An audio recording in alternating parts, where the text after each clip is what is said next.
there was only 80 British soldiers. There was 200 Narragansett soldiers and 60 Mohegan soldiers, as well as Indian river Indians, right? So you got three whole different tribes, plus the British. And the British is one of the least populated part of this whole situation. So to make it seem like it was just all British people coming over here killing women and children for no apparent reason, just because they're greedy, blah, blah, blah. It's just intellectually dishonest. What's going on? I'm Anoki the One, back with another video. And in this video, I will be answering the question of, is Thanksgiving racist? Now, what I mean by answering the question, am I going to say yes or no? No. I'm just going to give y'all some information to where you can think for yourself about it, and then you decide by the end of this video whether Thanksgiving is racist or not. So, there's 3 different sections that we're going to have in this video, so I can break some things down, because there's narratives that's been created. So, one major part, I'm going to talk about a video that's been going around of a guy talking about the Pequot Indian, the Pequot massacres. And this is the main reason why a lot of people say that it's racist, because these Indians were slaughtered. So I'm going to break that down, and based on the research that I found. Then I'm going to talk about, did the indigenous people do the equivalent to the Europeans? We're going to talk about that. Very nuanced things. And then also talking about Thanksgiving, whether Thanksgiving existed before them or not. So you just kind of really breaking some things down in our minds. And at the end of the day, y'all gonna celebrate Thanksgiving whether it's racist or not, okay? Let's just be honest. Like, I'm just giving y'all a little mental permission, cause my timeline is real dry. Because black people is scared to post about these collard greens that they about to eat, this mac and cheese, this turkey, this stuffing that y'all know y'all about to eat. But y'all just ain't been putting it on social media the last couple of years because y'all don't want to get fired up. I'm helping y'all not to get fired up, because y'all doing it anyway. Y'all doing it. So, let's just break it down. And this is another part of the whole thing is, I feel like these narratives keep coming up when it comes to the indigenous people, because who does Thanksgiving ultimately make you go back to thinking about? In modern times, who do you think about when you think about Thanksgiving? Food. And like going to somebody's house. Are you thinking about, I'm gonna go to my friend, Punto Punto from the some tribe? Are you thinking about going to that friend? Or are you thinking about going to your black friend's house? The black people you know. Fix me a plate if you're not black. Y'all wanting to be at our house. We are known for it. We got the greens, beans, potatoes, tomatoes. And I'm about to break it down how this whole narrative ultimately is to keep us from searching and having a light bulb, because we're in the age of Aquarius. People are thinking, people are researching, and we're really thinking about these things. Why are we the center of attention during Thanksgiving? Okay, when supposedly we weren't even here yet, but we are the masters of the food that the indigenous people were presenting to the pilgrims, right, on the first Thanksgiving. Okay, we are not duplicating anybody's recipes. This is our recipes. Okay, I'm gonna go in. Okay, so let's address the first situation. So a lot of y'all have seen this video going around on social media, right? So I have to break down some things, because there's a lot of emotion, right? There's a whole lot of emotion, but there's also a lot of half-truths, right? And I was woken up out of my sleep yesterday morning, which is Thanksgiving Eve, basically, early in the morning, to do some research, right? Because I had seen the video, didn't sit right with me. So my ancestors said, you need to do some research. So I did some research, and I found that there was a whole lot missing. Okay, so first and foremost, now the Pequot, that's very specific. Now there is over 500 recognized tribes, which means there's probably hundreds more that aren't recognized. Now, out of all the 500 recognized tribes, they picked this one tribe in this one particular situation to say that this is the reason why Thanksgiving is racist. Now, the date that it happened don't have nothing to do with the date that we celebrate it. It's just how, right? So let's break it down. Based on what I found on pequotwars.org, they break down the entire situation. And first of all, from the story that he told, you wouldn't even know that they were at war. You would just think he literally was like, they came and attacked women and children in their sleep. Women and children in their sleep? So you mean to tell me they had no men there at all? Nobody was there to defend them. It was just women and children in their sleep. They just ransacked some women and children. Then he says all English, right? All English? Are you sure this is all English? Because that don't sound right either, right? Especially in the 1630s, right? So if you know history, then you know, that don't sound all the way right. Let's do a little bit of digging, right? Critical race theory, no digging. Just racist. They're greedy. They're trying to steal something. They're trying to do something, and Indians are victims. They don't know what they're doing. They were tricked. Somehow they just terrorize them for no reason, just because they existed, and they just want to wipe them out. That's what critical race theory will have you thinking. But if you actually do the research, critical historical thinking, right?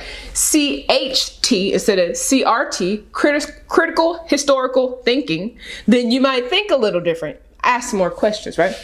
So the way it's broken down, I'm gonna break it down in layman terms. I'm not gonna read to you. I read it already. Y'all can go and read it if you want to. I'm gonna break it down in layman terms, right? The way I see it perceived, right? Before these, I'm not gonna say Europeans, because Europeans are already there. Before the British even came into this situation, the Pequot had their own Europeans that they was buddy with. They was buddy with the Dutch, and the Pequot and the Dutch controlled the fur trade. Boom! Fur trade. This is about business. This is about money. Okay? The Pequot and trade and all that, the Pequot and the Dutch had the trade situation down packed when it came to the fur in that area, right? That this whole situation happened, right?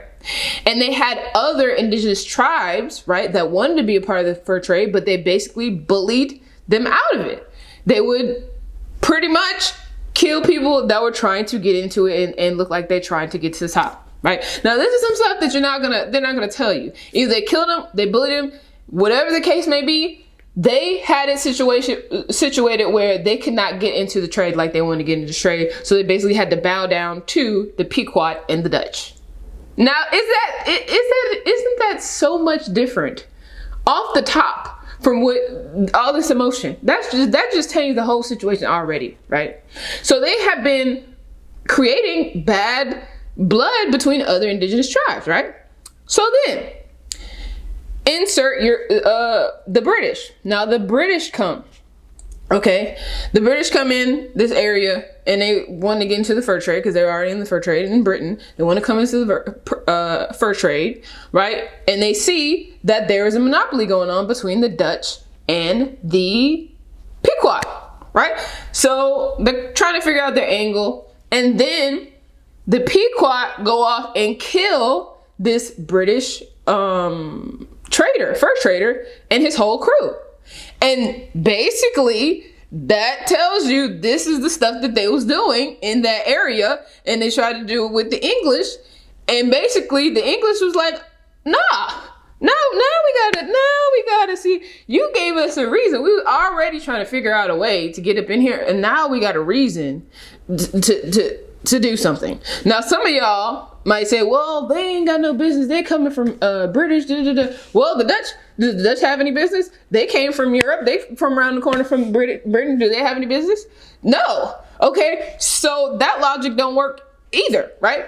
So British, they trying to bully the British. The British say, you know what, so you didn't play it around, and now I'm upset. So now what we gonna do, we gonna armor up, and we gonna have to handle y'all, because y'all trying to handle us, we gonna have to handle y'all, right? We gotta handle y'all now. So then The Pequot, they see that the English are armoring up, and they're trying to make partnerships with some of the indigenous tribes that they have bad blood with. That's how it worked.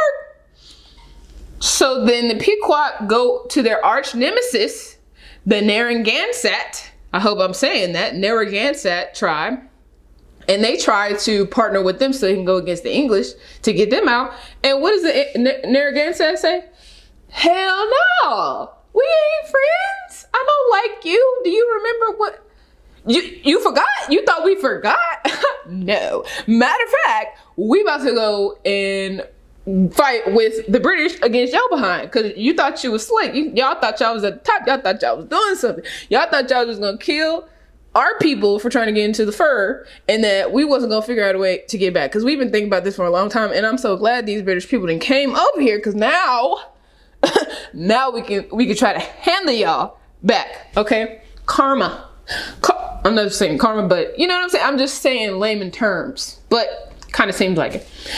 So these are the things that happened to get this whole thing started, right? Y'all can go look up the history of before, the what caused the war and different things like that. I'm not telling y'all what to think. This is just me speaking in layman terms based on what I've read. Okay, so this is going on. So what happens, and this is where it makes me really feel like this is so disingenuous. Either you were told the story wrong, the guy, or you consciously left a whole lot out of the picture because you said all British. There was only 80 British soldiers. There was 200 Narragansett soldiers and 60 Mohegan soldiers, as well as Indian river Indians, right? So you got two whole different three whole different tribes, plus the British. And the British is one of the least populated part of this whole situation. So to make it seem like it was just all British people coming over here killing women and children for no apparent reason, just because they're greedy, blah, blah, blah. It's just intellectually dishonest. Like, tell the whole truth and let people decide how they feel about it. Like, I don't like that. So now that's what started the thing. So once they armored up, they went back and forth. They had battles where the Pequot whooped the tribes and the British, and then vice versa, back and forth, back and forth, back and forth. And then they got a bright idea. Okay, now they didn't surround women and children. They surrounded the whole damn tribe. All, like, majority of them. They all came together at one place, and it was like, okay, well, we gonna surround all of y'all, right? And we not gonna let y'all go nowhere. We're gonna barricade y'all in this circle, and y'all not gonna be able to go nowhere. So with that strategy, they were able to kill 400 of them and won the war. The war, not they're sleeping at night and they were just having a Thanksgiving celebration and they were just blindsided. You're supposed to be blindsided. Why would you? I never understood this about these stupid movies or whatever from colonial times, where they just stood in a line and they just marched towards each other and just shot at each other. That's so dumb to me. I'm like, and that's largely not how a lot of the indigenous people did. Like, they was in the trees, they was hiding, they was strategizing. Why would you walk and then just shoot at each other? That's dumb to me. They don't make no daggone sense. Or run towards each other. No, I'm not doing that. I'm hiding in a tree. Matter of fact, I might dig a hole high under the ground and shoot you from underground. I'm not trying to get got. I'm gonna try to create the best strategy for me to get out of here alive. Period. All is fair in love and war. Now, that's the full story from what I've seen. Now, it's very important to understand. Now, some people may say, "Oh, well, the colonizers." You're giving them way too much credit. First of all, the colonizers, they convinced they got into the middle of the indigenous people and they made them go against themselves, go against each other. They are not each other. These people are not each other. The Pequot and the Narragansett and the Mohegan, and the River Indians, they are not the same people. They're not each other. Just the same way British and the Dutch are not each other, and the British and the French and the Spanish are not each other. They're killing each other. Guess what? And even if you want to talk about that, the Americans, right? They fought in the Revolutionary War. I'm getting chills. They fought in the Revolutionary War against the British. If that's not their people, then what is? Okay, so you can't use that kind of logic. That don't make no sense. It's like constantly trying to figure out ways where the indigenous people are inferior and the Europeans are superior. Just saying colonizer, just calling them colonizers are making them superior in your mind, because if they're colonizers, that means they colonized your ass. Ain't nobody colonizing me, goddammit. My people, okay, fought in wars to create this country. The indigenous people, without the indigenous people, this country, what? I had to fire this man up. This man was from the Middle East somewhere. Okay. His family moved to New York. Okay, he'd been there since he was a kid. He's a hardcore American in his mind, right? He's a hardcore, and that's fine. That's wonderful, right?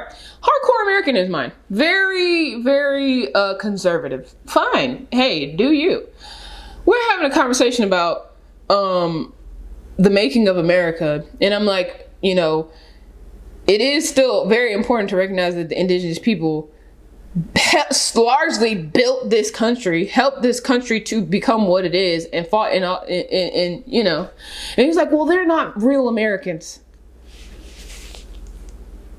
I was liable to lose my whole mind. I said, what? That's where I have a problem. They're not real Americans. I went off. I'm like, now. I was like, my indigenous ancestors, this people say they're not real. They don't count. What? They don't count. And this is why it's so important to use critical historical thinking, because the American history that we're taught is a Disney Channel fairy tale bullshit. Without the indigenous people training y'all how to wash y'all's ass, first of all, because y'all was dying of all kinds of diseases. I'm talking about Europeans, English, and all that stuff. Because y'all dying all kind of diseases that literally all you had to do is wash your ass more than once a year. Okay, taught y'all how to wash your ass.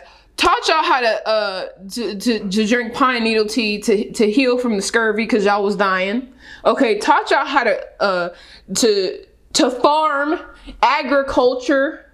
Okay, all these different things. Otherwise, y'all was gonna starve to death. We had several Thanksgivings to help y'all survive the winter, because we had all these crops, because we've been doing this stuff for thousands and thousands of years, and y'all coming from a place that y'all wasn't doing agriculture, y'all was starving, y'all had famines and all kinds of stuff. Y'all coming here, y'all like, oh my God, look at all this goddamn food. Where y'all gonna get it from? Indigenous people.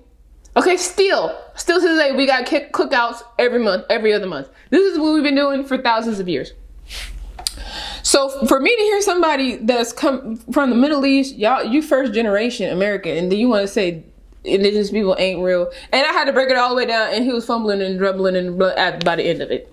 And that's how I feel like we should be. That's how we should be. It shouldn't be no what.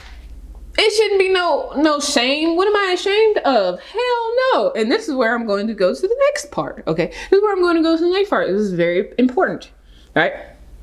Now, the Pequot Wars happened over the course of a whole year. Now, that specific battle, yes, it was a battle, because if you in war, every minute, every time, it's always a battle. It don't matter if you're caught off guard. Y'all got caught slipping. You got caught slipping. Okay, and you lost the war.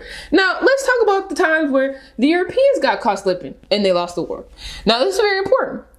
You could very well, if you see yourself as an indigenous person all around the world, whatever, or specifically in America, and you don't want to celebrate a colonizer holiday, well, then you could very well use this situation, just like, oh, they say they're celebrating the massacre. Guess what? How about you, if you feel that way, you can celebrate this right here. The Powhatan attack. Okay, the Powhatan Indian attack of 1622, right? And this is very interesting. Okay, so this is what I'm not. Well, yeah, I'm gonna celebrate it because this is what they've been telling us the reverse my whole life. So it is what it is now. The this Pequot War was in 1637, right? This Powhatan attack was in 1622, almost 15 years before. So if y'all want to talk about some stuff, let's talk about it now. The Powhatan Indian attack was so cold, and to me, it was just kind of fire. It was just kind of interesting, right? The indigenous, or the European, I think it was British, settled in Virginia. They had the Virginia Company and different things like that, okay? And they was getting real cocky. They were cocky in a way, but at the same time, they were like, we need peace, and our solution to peace is integration. Now they've been talking about this since 1600s, right? Our solution is integration. You know, the Indians are not that bad, and best believe a whole lot of the British people did not agree with this in the settlement. They're not that bad. I'm sure we can make them into Christians. We can make them into, real humans in their mind. And we can integrate with them. We can work together and blah, blah, blah, right? And they were proposing this to the Powhatan tribe. But for years, they had been talking all kind of crap. They had been going back and forth, fighting each other. And they had a little moment of peace. And they thought that with that, they were good, even though they would be saying some slick stuff. You can look this up. They said all of this. They would be insulting the indigenous people, and they wouldn't be saying nothing. So they thinking, okay, well, we gonna keep doing it, right?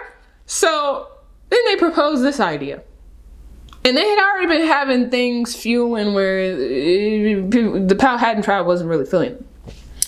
So the Powhatan, so cold-blooded, they was like, okay, you know what? Let's bring them some meat, some food. We can have a Thanksgiving. Now, this is crazy because since a younger age, they've been teaching us that this is the reverse happened, right? And maybe the reverse happened at some point, but this 1622, this is real early. So the Powhatan tribe might have been the originators of this whole situation. So they went and brought some food there. It's like, oh yeah, we're dancing. They're dancing with the pilgrims and all this other stuff. They're having a good old time. And then all of a sudden, they switch up. And they start whooping their asses. They start burning stuff down, burning people, killing people, snatching up the women and children and all this other stuff, and just terrorizing the whole village. And they end up killing 347 people. Then they burned up all these people's crops. Okay, so they could not survive. They couldn't even, the few people that survived, they only had like 1,000 people. The few out of that 1,000 that survived, they died. About 400 people died over the course of the winter. So that's almost 800 people altogether. Okay. So I would say that's very much equivalent to the Pequot War, except they weren't even at war. These cold-blooded motherfuckers, that was so cold-blooded. But at the same time, y'all got cocky, thought y'all was about to Christianize somebody and insult people, intelligence, and then you got caught. So, I mean, shit. Hey, if y'all want to, what do you want to call that? It's not colonizer. What do you want to call that? Y'all can celebrate that. If you indigenous and you feeling away, well, guess what? Look, for Thanksgiving, I'm not celebrating no daggone Pequot massacre. I'm celebrating the daggone Powhatan massacre. Powhatan attack. If y'all want to pick and choose random wars in the military, random wars in the Indian, with the Indian Wars, where there was hundreds of wars, hundreds of battles, not even one particular war. They picked one particular battle on a particular day. Do you know how many battles they had throughout the whole? And then I'm gonna give you two more situations just to drive it home all the way so y'all can eat that daggone turkey knowing that it wasn't just Europeans that was massacring folks. It was also the indigenous people, and largely some of y'all indigenous people. Okay, and so y'all need to celebrate that we ain't in war no more, And over time, they had moments of peace where they would have Thanksgiving and they would celebrate, and it would be genuine, and they wouldn't switch up midway and cut people's heads off. They had some of those. They had plenty of those. I'm sure they had thousands. We've had thousands since we've been alive. So, okay, but I'm gonna give you 2 more. Now, they had St. Clair's defeat. Now, this happened in November. The other one, I said November, the other one happened in March. This one happened in November. And it's going to be real quick. You know why? Because the battle was real quick. The Battle of St. Clair, they went in I don't know a whole lot because it's very short. In 3 hours, the indigenous people killed 900 soldiers of St. Clair's army. This is in the 1800s, I think. No, 1791. 900 people in 3 hours. That was the worst battle that the American soldiers have ever fought in their entire life, in all of history, from what I understand.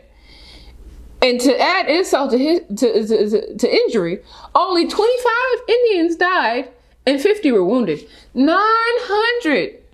Do you hear me? 900 of the Americans or the British, whatever they were at that time, was slaughtered. They were Americans because they were under George Washington's army or whatever.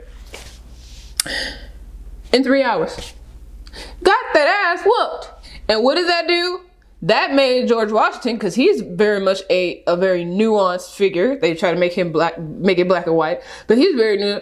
In his mind, was like, God damn, I highly underestimated this indigenous people. Let me partner with some powerful tribes and take them seriously, okay? Because I'm playing. I just lost 900 men. They lost 25. What? Right? So he had to humble himself and know you need to make some deals with some indigenous people. And that's what they had to do the entirety of history, and they still doing it. Y'all just don't know that y'all Indians. They still doing it. Y'all just don't know what y'all are. So y'all not even in the room dealing. What y'all doing, y'all up here virtue signaling. Y'all constantly virtue signaling, hiding the fact that y'all eating turkey and ham and pecan pie and pumpkin pie and sweet potato pie. Y'all up there virtue signaling when you need to be making deals. You need to be making deals. Eat your food, be happy about it, make you some business deals, make you some find the land in your ancestry that you already got. Close on a house, close on some land, make some business, make some damn treaties, and do the study and do the work to know what's going on. So you don't get bamboozled like ancestors. Learn from the ancestors. Stop selling off your grandma land and property and then calling it gentrification. Okay. And then want to get mad at colonizers and y'all scared to put your pictures of your grandma eating collard greens. Get in the game. Get in the game. Stop playing. Okay. Now this is the last one. So uprising. Okay, this is very, very, very much equivalent, even more equivalent to, well, not really. Like all of these that I'm saying so far is far worse than the Pequot situation, just to be completely honest. But I just want to drive this home so y'all understand the context of what I'm talking about. I'm giving you a lot. The Seoul Uprising basically happened pretty much after they weren't at war with the indigenous people as much. The Indian Wars were coming to a close. A lot of indigenous people had made treaties, and they had made a treaty with the United States government and sold off thousands, hundreds of thousands, maybe even millions of acres of land. And they were promised payment from the United States, and this payment wasn't coming on time. Sometimes they missed their payments, right? And so the Seoul people was getting more and more upset. They had different trials trying to throw them in jail, right? Trying to accuse them as of different things and saying that they broke a law so they could basically execute them or put them in prison. And it was like, no. You know, I'm not feeling this. And at the same time, the U.S. military was largely at war. They were fighting the Civil War. This is in 1862. Yeah. August 1862. So the South say, this is a perfect time if we want to have an uprising, because I'm really tired of these fools squatting on my land and not running my check. So what do? They go into town. They kill 400 men, women, and children, and largely women and children, because a lot of the men were off at war, and it was only mainly the people who couldn't qualify to get into the war, or they were old, right? So, and they went and sliced and diced everybody, and they was getting payments. They just wasn't getting them on time. They wasn't getting them enough. That y'all was just getting on their nerves. You see what I'm saying? So they just massacred 400 people, right? Knowing that a lot of the strong men that they would be fighting with is at war. So, to me, all's fair in love and war. We are very privileged to not be in war in the United States. A lot of our ancestors were not that privileged, but it's real disrespectful. It's real disrespectful to just make it seem like basically like every daggone war the Europeans won, when that was literally not the case. They didn't even win the Indian Wars. They didn't even win the Indian War. They was just like, look, I'm tired of fighting. I'm tired of fighting. They just started lying. That's what happened. They just started lying. They started making these raggedy treaties and convincing them that, look, I'm tired of, could we just, I'm tired, right? So they started making these treaties, and a lot of them were trash.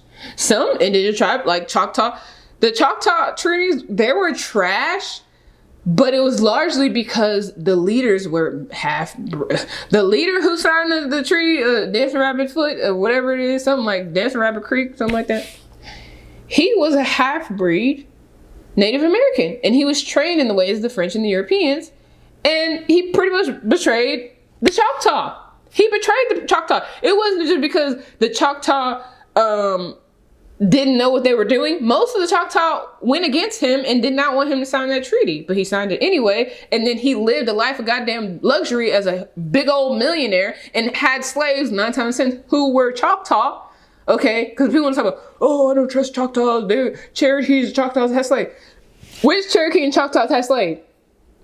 That's what you need to be thinking about. And a lot of their slaves was Choctaw. Literally was Choctaw. They enslaved their own half of their own people. Okay, so very nuanced history. Now, the other thing, the last point is, the indigenous people have been celebrating Thanksgiving for thousands of years. They may not have called it Thanksgiving, but basically harvest for thousands of years. And shout out to LaJean Monet. I hope I said that right on Instagram. I have it right here. She made a post, perfect timing, about how we've had corn festivals, we've had different celebrations for thousands of years. And matter of fact, more than once a year. Often it was like, and not only were they celebrations, but they were ceremonies. It was spiritual. And a lot of the things that they were doing are the things that we do every year during Thanksgiving, right? And I'll read a little bit of this. Talks about the Busk/Green Corn Festival. And so it says, I'm not going to read the whole thing. Y'all can go on her page if you want to read the whole thing. These ceremonies have been documented ethnographically throughout the North American eastern woodlands and southeastern tribes. Historically, it involved a first fruits rite in which the community would sacrifice the first of the green corn to ensure the rest of the crop would be successful. These green corn festivals were practiced widely throughout southern North America by many tribes, evidence in the Mississippian people and throughout the Mississippian ideological interaction sphere. Green corn festivals are still held today by many different southeastern woodlands tribes. The Green Corn Festival typically occurs in late July, August, determined locally by the ripening of the corn crops. The ceremony is marked with dancing, feasting, fasting, and religious observations. Okay? And when I think about Thanksgiving with the fam over the years, largely we get together and literally the exact same thing we do for Thanksgiving is the same thing we do for birthday parties. It's the same thing we do for family reunions. It's the same thing we do for the cookout. It's the same thing we do for the game. It's the same. We do this We be eating. We be eating. And we've been eating. Okay? We get together. We have some music playing. And we in a circle. And we dancing. We might line dance. Or we get in a circle. But we eating. And we dancing. We eating and we dancing. And we praying over the food. Okay? And that's just what it is. We might play some game, might play some dominoes, some bridge, some tonk if you're from New Orleans, some spades, some Uno, getting together and enjoying the festivities, okay, and being thankful for what we got. You know what I'm saying? So it ain't that deep. I know y'all doing this anyway. I know that I'm not giving y'all permission because y'all gonna do it anyway. Y'all doing it right now. I'm about to do it when I get off this camera. But just want to break some things down to y'all. So I'll see y'all on the next video. Happy Thanksgiving. I'm actually on like my 93rd day of gratitude that I started randomly, not so randomly. It was guided to start a couple months ago. And, you know, giving thanks is powerful. Gratitude is powerful. All right. So I'll see you on the next video. Like, subscribe, comment, share this with your woke friends who are pretending not to celebrate Thanksgiving right now. And if y'all that woke, I want to make sure, video your whole day and make sure ain't no plates going around. Make sure ain't no plates going around because I'll be having a whole lot to say. Share this with them. All right, I'm out.